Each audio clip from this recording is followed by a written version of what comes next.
Hello students, हमने previous lecture में circular motion का बेसिक कंप्लीट किया था कि सर्कुलर मोशन किसको बोलेंगे, नॉन यूनिफॉर्म सर्कुलर मोशन क्या है, यूनिफॉर्म सर्कुलर मोशन क्या है। और यूनिफॉर्म सर्कुलर मोशन में हमने ये भी डिस्कस किया था कि वो कैसे उसका स्पीड कांस्टेंट है तो वेलोसिटी कांस्टेंट नहीं है, क्योंकि डायरेक्शन चेंज होने से वेलोसिटी चेंज हो जाता है। एक्सेलरेशन भी उसका डिराइव किया था कि एक्सेलरेशन का वैल्यू जो v² होता है, सेंट्रीपिटल एक्सेलरेशन बोलते हैं। सेंटर की तरफ जो एक्सेलरेशन होता है उसको v² होता है।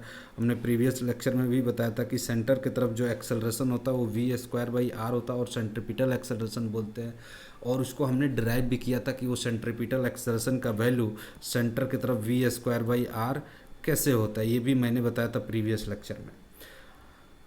आज हम लोग नॉन यूनिफॉर्म सर्कुलर मोशन के बारे में पढ़ेंगे। जिस तरह से हमने यूनिफॉर्म सर्कुलर मोशन में पढ़ा था उसी तरह से अब नॉन यूनिफॉर्म सर्कुलर मोशन पढ़ेंगे। Non uniform circular motion, uniform circular motion, non uniform circular motion, इसको NUCM लिख देता हूँ, non uniform circular motion. Non uniform circular motion में अब जैसे हमने इसको समझाता हूँ। नॉन यूनिफॉर्म सर्कुलर, जब फैन को आप कुछ देर छोड़ देते हो तो वो तो यूनिफॉर्म सर्कुलर मोशन से चल रहा होता है। वो यूनिफॉर्म सर्कुलर मोशन, उसका उस पर एक अगर पॉइंट ले लें मूविंग फैन पर, तो उसका मोशन कैसा होगा।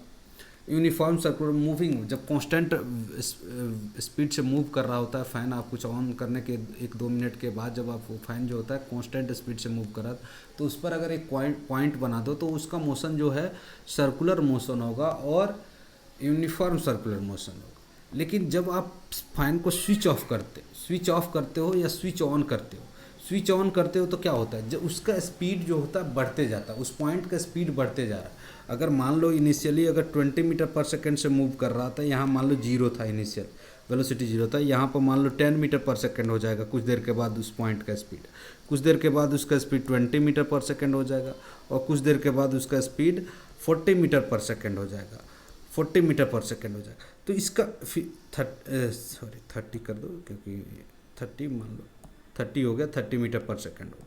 तो हर जगह वेलोसिटी जो है बढ़ रहा है। यहाँ पर प्रीवियस लेक्चर में हमने क्या देखा था कि उसमें 20 मीटर पर सेकेंड नहीं था, मतलब स्पीड कांस्टेंट था, तो यूनिफॉर्म सर्कुलर। लेकिन यहाँ पर जब फैन को ऑन करोगे तो वो तो जीरो था इनिशियल वेलोसिटी उस पॉइंट का, लेकिन क्या होगा, एक फ्रैक्शन ऑफ सेकेंड के बाद इसका वेलोसिटी बढ़ जाएगा, उसके बाद और भी बढ़ जाएगा, उसके बाद और भी, मतलब इसका स्पीड जो होगा जब फैन ऑन करेंगे उस समय कंटिन्यूसली बढ़ता जाएगा। इसका स्पीड कंटिन्यूसली बढ़ता जाएगा। तो ये नॉन यूनिफॉर्म सर्कुलर मोशन हो। तो यूनिफॉर्म सर्कुलर मोशन में जो हमने डेराइव किया था एक्सेलरेशन का value students, acceleration toward centre v² होता है। इसमें भी वही फार्मूला वैलिड है ना। उसमें तो वेलोसिटी कांस्टेंट नहीं था क्योंकि डायरेक्शन चेंज हो रहा था। तो यहाँ पर वेलोसिटी कौन सा कांस्टेंट रहने वाला है, यहाँ भी तो वेलोसिटी चेंज होगा स्टूडेंट्स, क्योंकि यहाँ पर देखो जीरो ईस्ट में, इधर नॉर्थ में हो गया, इधर वेस्ट में हो गया, इधर साउथ में हो गया, तो वेलोसिटी तो चेंज ही हो रहा है, वेलोसिटी तो चेंज ही हो रहा है कंटिन्यूसली, और इसका स्पीड भी बढ़ रहा है ना। इसमें ये वो था कि उसमें स्पीड कांस्टेंट था और इसमें वेलोसिटी तो का मैग्नीट्यूड भी बढ़ रहा है, डायरेक्शन भी चेंज हो रहा है।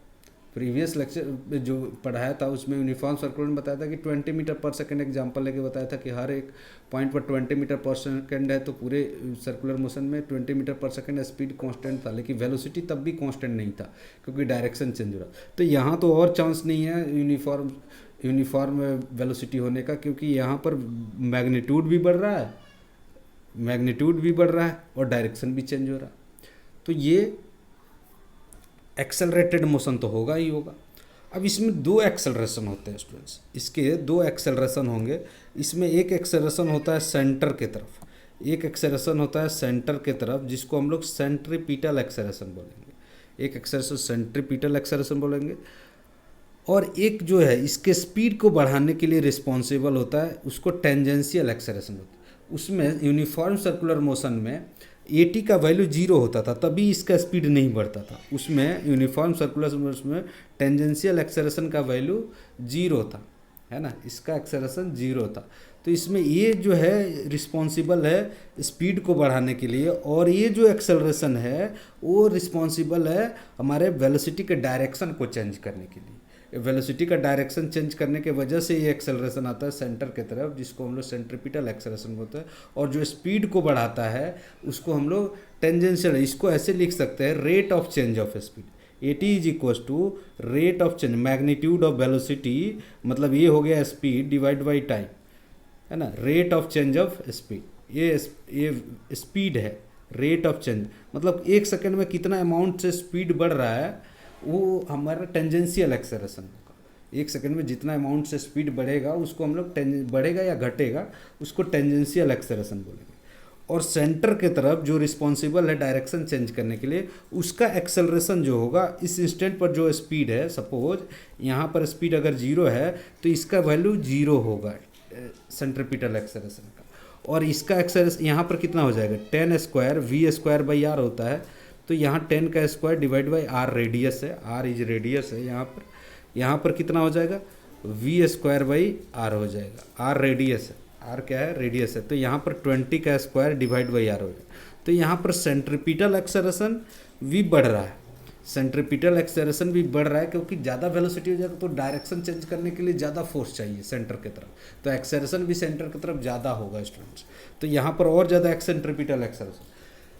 अगर यहाँ पर देखें तो स्पीड बढ़ते जाएगा, ऐसे स्पीड बढ़ता रहेगा, तो वो रिस्पॉन्सिबल कौन है, एटी। इसको हम लोग टेंजेंशियल, इसको हम लोग सेंट्रीपिटल एक्सेलरेशन बोलेंगे, सेंट्रीपिटल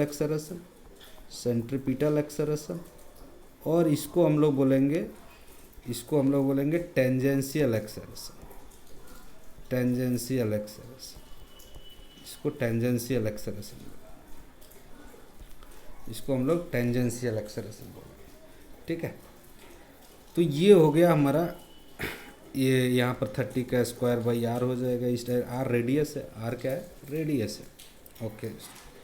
तो यहाँ पर अब बच्चा सोचेगा सर जब दो एक्सेलरेशन है तो नेट एक्सेलरेशन कुछ अलग होगा, मतलब एक एक्सेलरेशन इधर की तरफ है इसका ए टी, और एक एक्सेलरेशन इधर ए सी इधर की तरफ है इसी पॉइंट का, तो रिजल्टेंट एक्चुअल ये होगा ना यार, रिजल्टेंट क्या होगा, रिजल्टेंट एक्सेलरेशन ये होगा, ये ए सी हो जाएगा, ऐड कर देते हैं वेक्टर, हेड को टेल के ऊपर रखेंगे तो रिजल्टेंट निकलेगा, ये नेट एक्सेलरेशन इसका निकला, ये नेट एक्सेलरेशन। और डायरेक्शन इन दोनों के बीच में कहीं होगा, मतलब यहाँ पर एक्सेलरेशन, यहाँ पर तो वही होगा, लेकिन यहाँ पर एक्सेलरेशन इन दोनों के बीच में आ जाए, क्योंकि यहाँ पर ए सी का वैल्यू 0 था।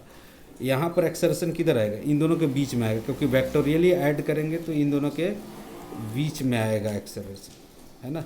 तो यहाँ पर ये नेट एक्सेलरेशन का वैल्यू जो होगा इधर की तरफ हो गया, ये टेंजेंशियल एक्सेलरेशन इधर की तरफ हो गया, ए सी इधर की तरफ हो गया, ठीक है। तो या ऐसे बोल सकते हैं रिजल्टेंट एक्सेलरेशन का एक कंपोनेंट जो वेलोसिटी के डायरेक्शन में है उसको हम लोग टेंजेंशियल एक्सेलरेशन बोलेंगे, और एक कंपोनेंट जो इसके तरफ है, सेंटर के तरफ है, उसको सेंट्रीपिटल एक्सेलरेशन बोलेंगे, सिंपल है ना। लेकिन रिजल्टेंट एक्सेलरेशन ये है, ये रिजल्टेंट एक्सेलरेशन ये होगा, है ना।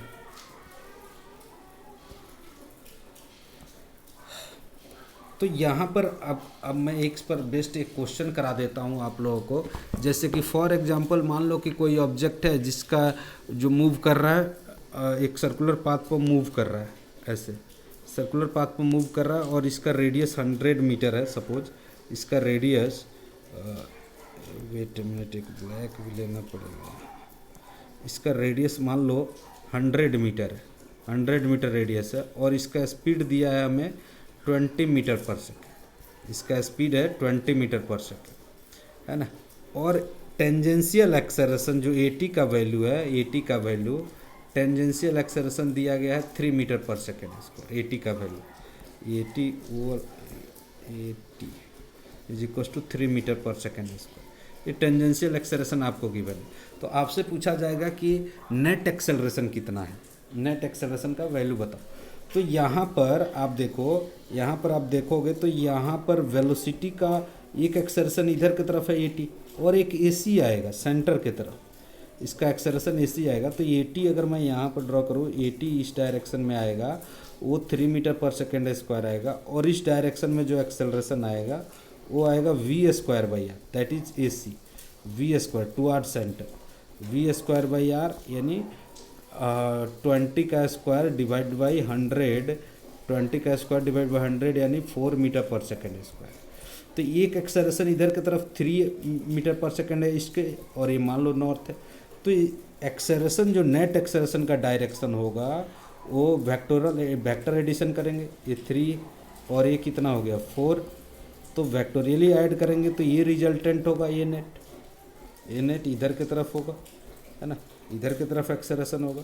तो ये 3² + 4² का रूट ये नेट हो जाएगा 3² + 4, पाइथागोरस थ्योरम से हम निकाल सकते हैं। तो ये आ जाएगा 5 मीटर पर सेकेंड स्क्वायर। तो नेट एक्सेलरेशन का मैग्नीट्यूड जो हो जाएगा वो हो जाएगा 5 मीटर पर सेकेंड स्क्वायर हो जाएगा, ये नेट एक्सेलरेशन का मैग्नीट्यूड है। और डायरेक्शन किधर होगा, अगर इस पॉइंट पर बात करें, इस पॉइंट पर डायरेक्शन किधर हो जाएगा, इस डायरेक्शन में होगा।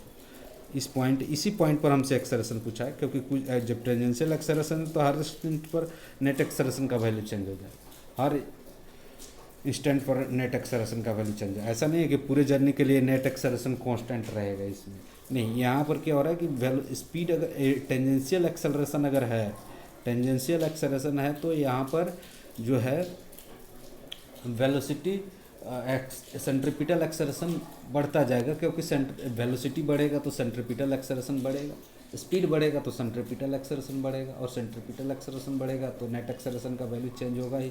टेंजेंशियल एक्सेलरेशन अगर कांस्टेंट भी है तब भी, है ना। तो लेकिन इस इंस्टेंट पर हम लोग किसी इंस्टेंट पर पूछेगा कि ये गिवन इंस्टेंट पर इसका एक्सेलरेशन का नेट एक्सेलरेशन का वैल्यू कितना है, तो वो 5 मीटर पर सेकेंड स्क्वायर हो जाएगा इस इंस्टेंट पर, 5 मीटर पर सेकेंड स्क्वायर इस इंस्टेंट पर एक्सेलरेशन होगा। तो इस यूनिफॉर्म सर्कुलर मोशन में तो एक एक्सेलरेशन होता था सिर्फ सेंट्रीपिटल एक्सेलरेशन, लेकिन नॉन यूनिफॉर्म सर्कुलर मोशन में सेंट्रीपिटल एक्सेलरेशन भी होगा और एक टेंजेंशियल एक्सेलरेशन। सेंट्रीपिटल एक्सेलरेशन जो होता है वो डायरेक्शन चेंज के लिए रिस्पॉन्सिबल है, डायरेक्शन चेंज करने की वजह से जो एक्सेलरेशन आ रहा है उसके वजह से v² आ रहा है, जिसे हमने डिराइव भी कराया था यूनिफॉर्म सर्कुलर मोशन में। और इसमें नॉन यूनिफॉर्म सर्कुलर मोशन में टेंजेंशियल एक्सेलरेशन भी होता है और सेंट्रीपिटल एक्सेलरेशन होता है, और इसका एक्सेलरेशन जो होगा दोनों एक्सेलरेशन के बीच में है। लेकिन एक बात और ध्यान रखना, अगर मान लो रिटार्ड हो रहा है तो उसका एक्सेलरेशन का डायरेक्शन इधर हो जाएगा। मान लो कोई रिटार्ड हो रहा है इस इंस्टेंट पर, मान लो कि 20 मीटर पर सेकेंड इधर की तरफ था, 20 मीटर पर सेकेंड इधर की तरफ था और रेडियस 100 मीटर था, है ना, रेडियस 100। लेकिन मान लो कि बोल देता कि स्पीड घट रहा है, ये यहाँ पर स्पीड घट रहा है, मतलब 80 का वैल्यू जो है -3 मीटर पर सेकेंड स्क्वायर है ना, स्पीड घट रहा है, रिटार्ड हो रहा है। तो यहाँ पर इस डायरेक्शन में होगा 80, माइनस नहीं साइन देंगे क्योंकि डायरेक्शन मैंने दिखा दिया। जब डायरेक्शन दिखा देंगे तो माइनस साइन हटेगा, क्योंकि माइनस साइन डायरेक्शन को डिनोट करने के लिए। और इधर की तरफ एक्सेलरेशन हो जाएगा v²/r, दैट इज 20 का square divide by 100, 4 metre per second square, 4 metre per second. तो रिजल्टेंट किधर आएगा, इधर आएगा ना रिजल्टेंट।